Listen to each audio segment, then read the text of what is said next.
So it is Friday, July 25th, and it's about 2:30 in the afternoon. So a week from right now, I should be holding my daughter in my arms.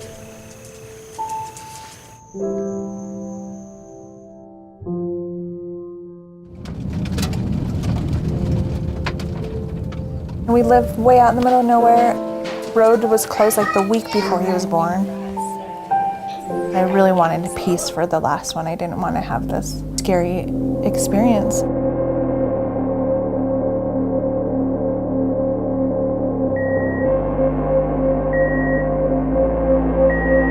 It's a little difficult in this stage of pregnancy to still be applying for jobs. Honestly, nobody's gonna hire a woman who's about to give birth in 2 weeks. Oh my gosh. It's not easy for mommy anymore, bud. The statistics for African American women is that moms are about 4 to 5 times more likely to die in childbirth or within the first year. There was a need in the community that needed to happen. I remember I told my husband, I was like, so I want to leave my job and I want to become a doula. And he was like, what? How are you? So try to get some rest and keep pumping. I was actually, and still am, the only birth center on the west side of Orlando. Women are coming to us because they can't find anywhere else to go. We don't turn anyone away. It is kind of irritating that you can get an MRI at our local hospital, but you can't deliver a baby. Malpractice insurers have decided how we are going to offer medical care to women. The first thing I had to do was tell them that I was denying a C-section. It makes me feel like I needed to be prepared. We have to take the outcome into our own hands. People need to know that, somebody cares about them. Yes, I'm tired, but that's how it goes.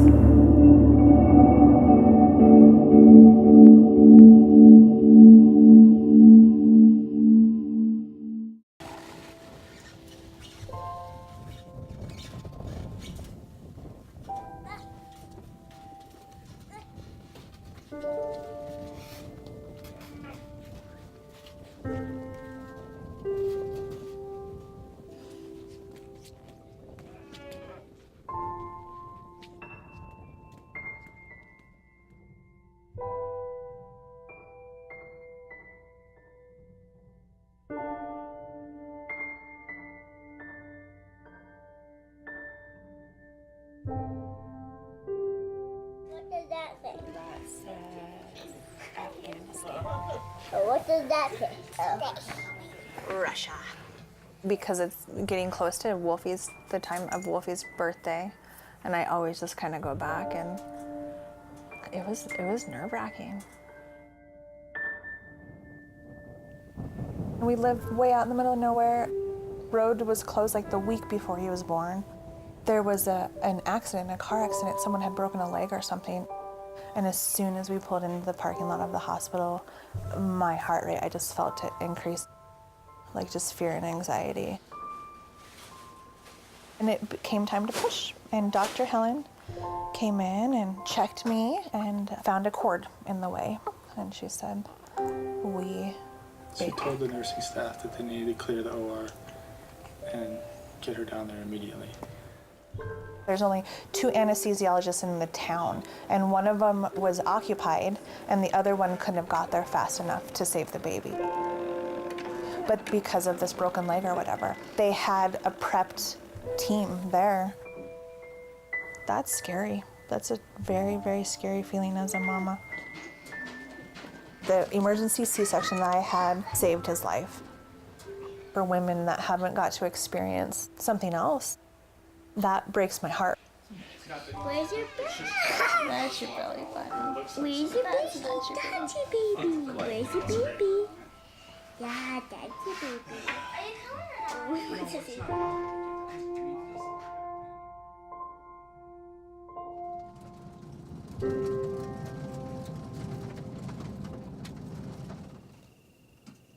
It makes me feel like I needed to be prepared. It made me feel, and that's just my personality, like I need to know what we're doing. It made me feel like we have to take the outcome into our own hands.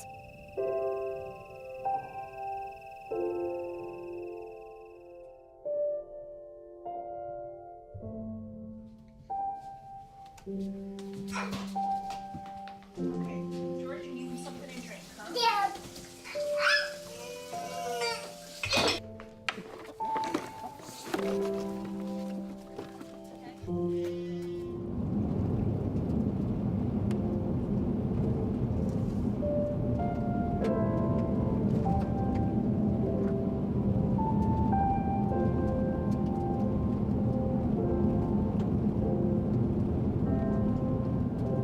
Maternal health in Montana is affected by many of the same factors that the rest of the United States is. Many women living in rural areas do not have easy access to health care, either with clinics for prenatal care or for hospitals for delivery care. When women are deciding where to have their babies, they're often facing drives of 2 hours to get to the nearest institution that offers the birthing services that they desire, such as a vaginal birth after cesarean or trial of labor after cesarean. The first thing I had to do was tell them that I was denying a C-section. I mean, I had to say it out loud, and I had to sign a piece of paper saying I was refusing a C-section. And I think that added an element of anxiety for them, for sure, the VBAC did. I think my water just broke. Oh. I think so. Well, let's see.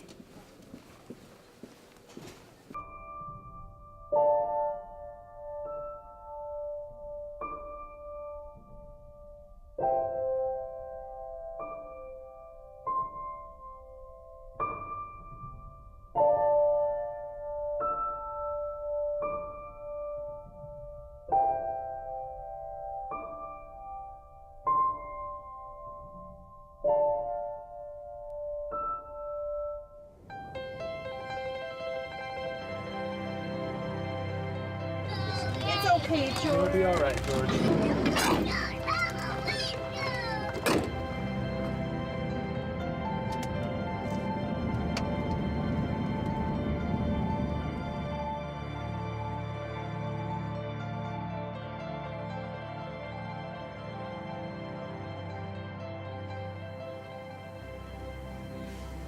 It makes me very thankful that this is all we're having to deal with. It's not too bad. I just complained about a 2-hour drive.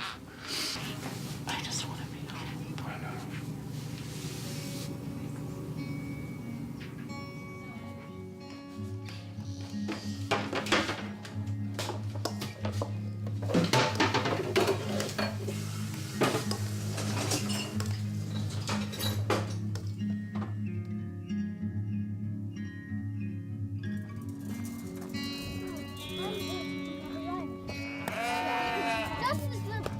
Go tell Papa the goats are bloated. Go tell Papa the goats are bloated. Papa, the goats are out! Stop it! Come on! Papa! Papa, the goats are bloated! No! No.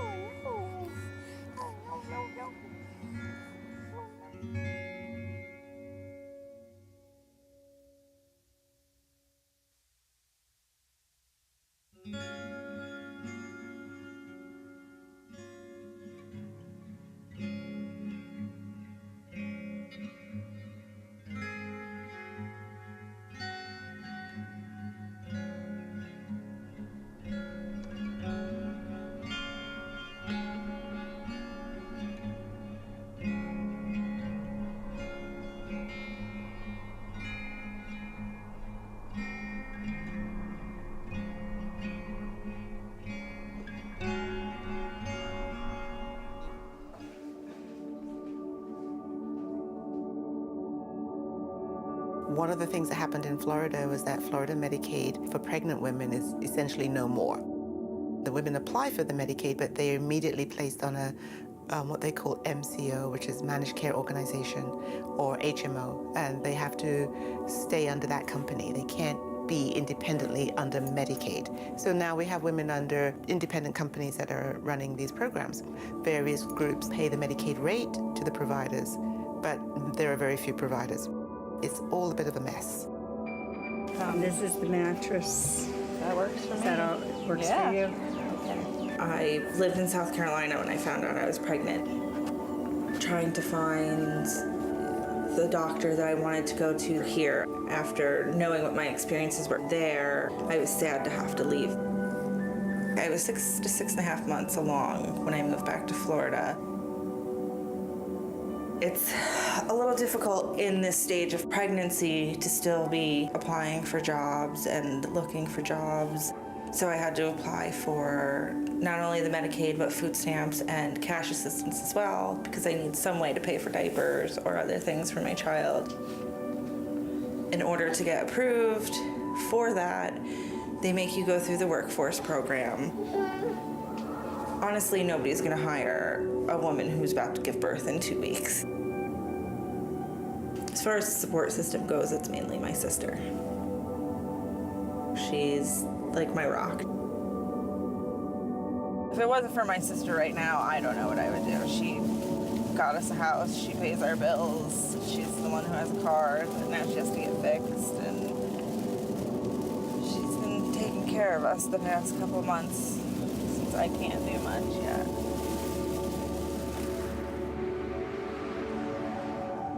So Naomi was having a planned C-section. Even in the middle of that, the insurance issues came up and were part of that experience for her, which is really sad because, you know, it's such an awful time to be wrangling, if you will, around these kinds of things.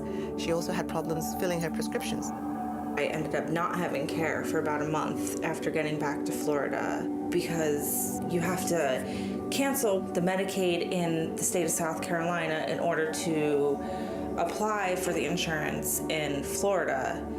And so you get that lapse in between. You've stopped one, but you're waiting to be approved for the other. There's a complete lack of communication between the insurance companies, the managed care organizations, and the physicians. I was actually, and still am, the only birth center on the west side of Orlando. The last couple of visits with Rachel, we realized that there was more to the story than the lab work was showing us. We referred her to the hospital for review and for evaluation with the concerns that we had and with her log in hand.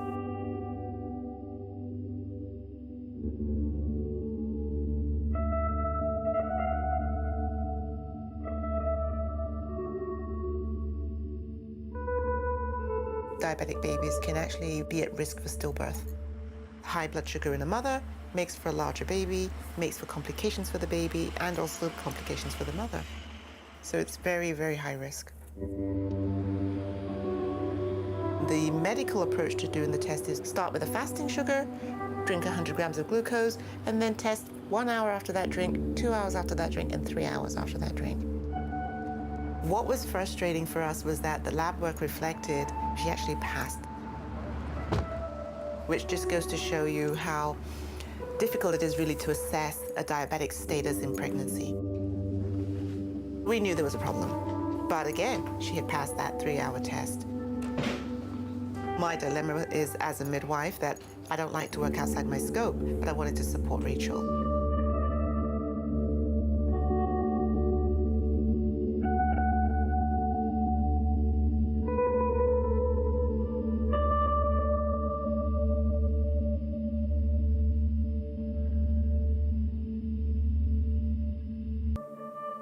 I got the phone call early one morning and she thought she was leaking her water.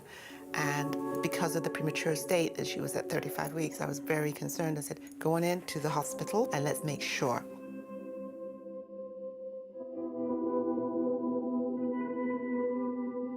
Given the circumstances and the previous C-sections, the decision was made to go straight to the third C-section.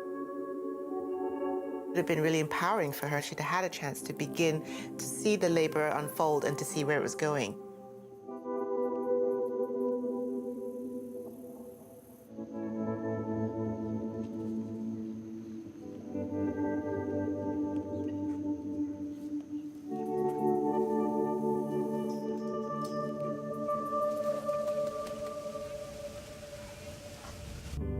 We need to provide prenatal care for all women, wherever they choose to deliver. At the birthplace, it's more of whatever you're most comfortable with. Even though I wanted all natural with my son, I don't feel like I'm treated any differently going there this pregnancy knowing I wanted to have a C-section. It's more of they're all about what you want and what is best for you regardless, with no judgment. And that's a really great thing.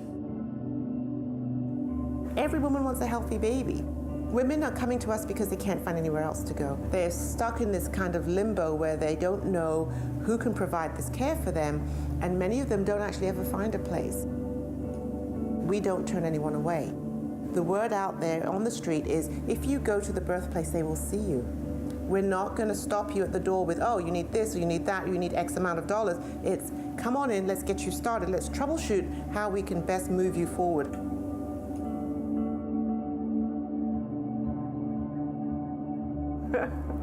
Yes, I'm tired, but that's how it goes.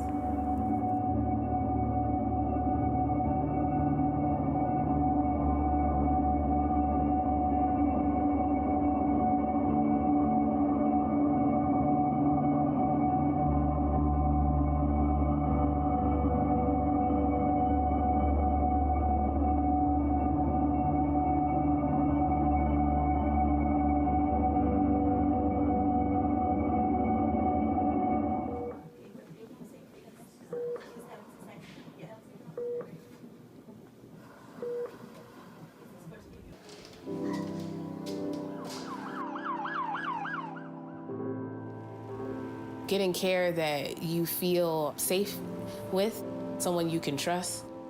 This is the third contraction I've had since you've been here? And I got here at what, 3:30? What time is it? So you see, what did I say? I said 2 an hour or 3 an hour. Yeah, you have some time. Having worked in, corporate America and happened to be in Manhattan, it made me think, it really made me think. I was like, at the time I had private insurance and, the birth was covered. I was like, but what about women who don't have private insurance? Well, what about the people who never come out of Brooklyn? That played a huge role in me saying, okay, so how do I do this?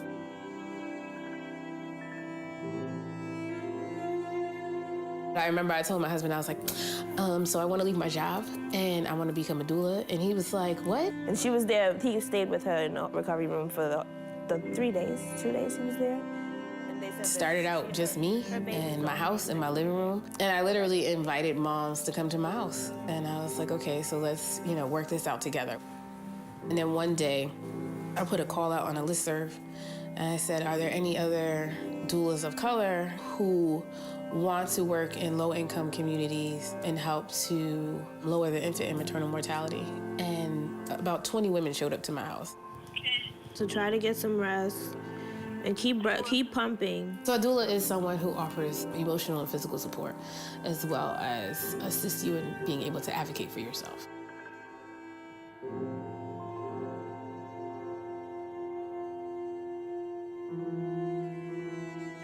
My appointment is at 11 and he's not getting here till 4.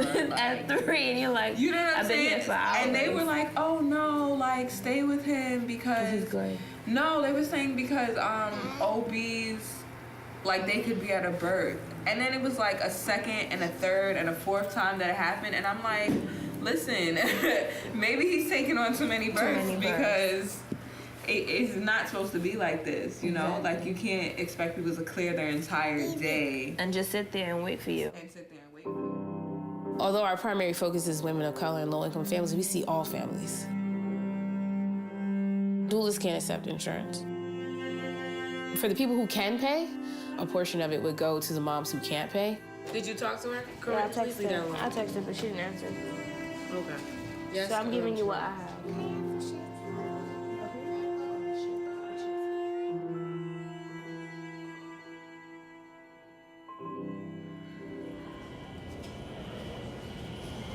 My first pregnancy was when I was 17 years old.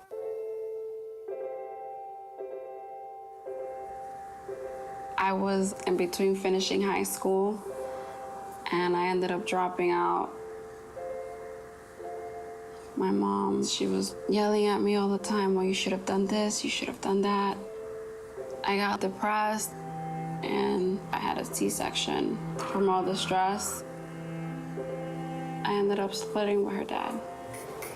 I shouldn't even tell you how to wash your hands. You're already big. You're gonna teach Luke how to wash his hands? Yes, I'm gonna teach him how to crawl away. And I'm waiting for a phone call from my daughter on Tango. Nothing yet. And just gotta organize the room. With the second pregnancy, because I was in an abusive relationship, his father didn't want me to get any prenatal care. He thought that would lead me into getting an abortion, and I just laughed. We see moms sometimes when they're like 37 weeks. And she's like, I just found out that, you know, there's a doula and this is something that I need. Thinking that I'm gonna end up being depressed, like I was with my daughter, I started asking for support. What if I have to take some kind of medication that I can't breastfeed him? The hospital gave you that? Yeah, the hospital gave me this. It's for postpartum care. I'm most likely gonna read it because I like to go through everything. I didn't know I had a choice. Most of them said, once a C-section, always a C-section. I thought that, you know, medical profession would tell me things and okay, that's okay because they're professionals. I was losing sleep. I'm cleaning the room. Yes, I should be sleeping, but... She was stressed. She really wanted to have a vaginal birth. The hospital that was near her had a high C-section rate.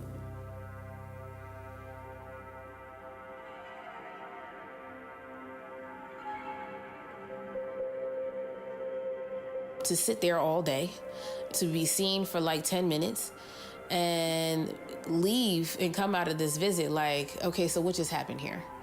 Which at the end of the day, they're like, I don't want to go through all of that, you know? I just want somewhere to feel safe. I don't fear him because he doesn't know where I'm at. He can't locate me. I didn't switch to another hospital. I just stuck with the hospital that was nearby where I live. And they wanted me to do so much just to switch. I already had enough to deal with.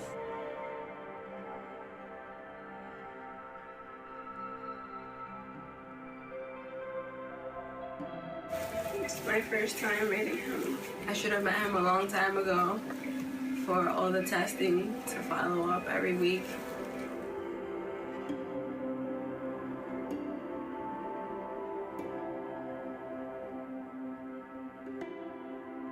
Me losing the pregnancy at any time, it's just like, I want him out as soon as possible. I don't care what I have to do. Mm-hmm. Yeah. The reality is, you know, you were prepared for one thing and you think that that one thing's gonna happen and then something else happens. It's, you know, it throws you for a loop. So, do me a favor and just give me a brief recap on... When she was already in the hospital? Yeah, when she was already there. Okay. And she told me that you were... Called you. When she said you were on your way. So just give me, like, let me know what exactly would happen.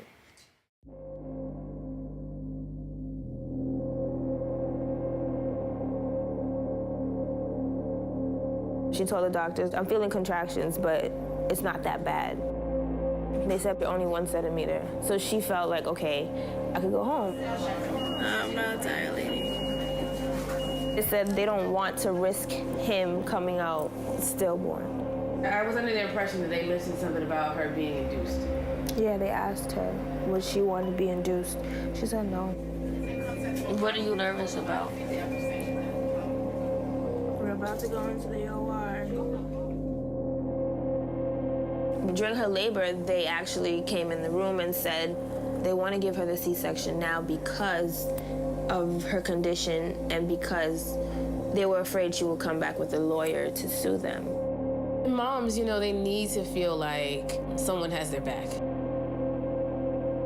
A lot of moms have expressed, like, I don't feel that, you know? Or I don't want to go back there because every time I went, they kept asking me, do I want to be sterilized? We want to feel like we're respected.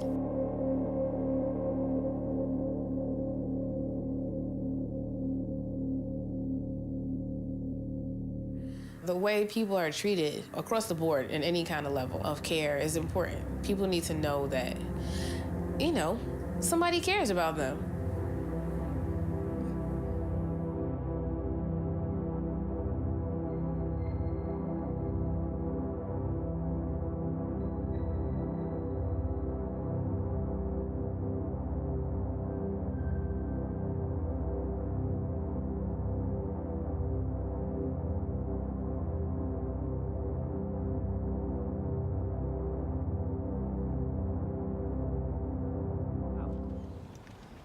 We have to go in and get it. Nope. No. No.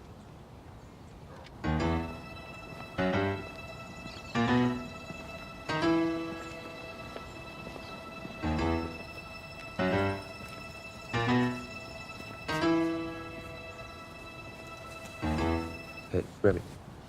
Remy, no. Okay, we're gonna have to leave the drone, you guys. What? We can't. We have to knock on the door and get it. Shh. It's a material item. Don't be shallow. We have to leave it, okay? We spent all of our money on it combined. It's not combined if you're not two different people. Do you think he can see the footage? He can if he knows how to. Okay. You guys ring the doorbell and make sure you get it back before he can see it. I'm gonna drive a block up and wait for you, okay? Okay. Wait. Do not say anything about knowing me or seeing me ever before, okay? You were just two weird twins spying on people with your drone. Okay. He's got the footage. No. Zachary? No.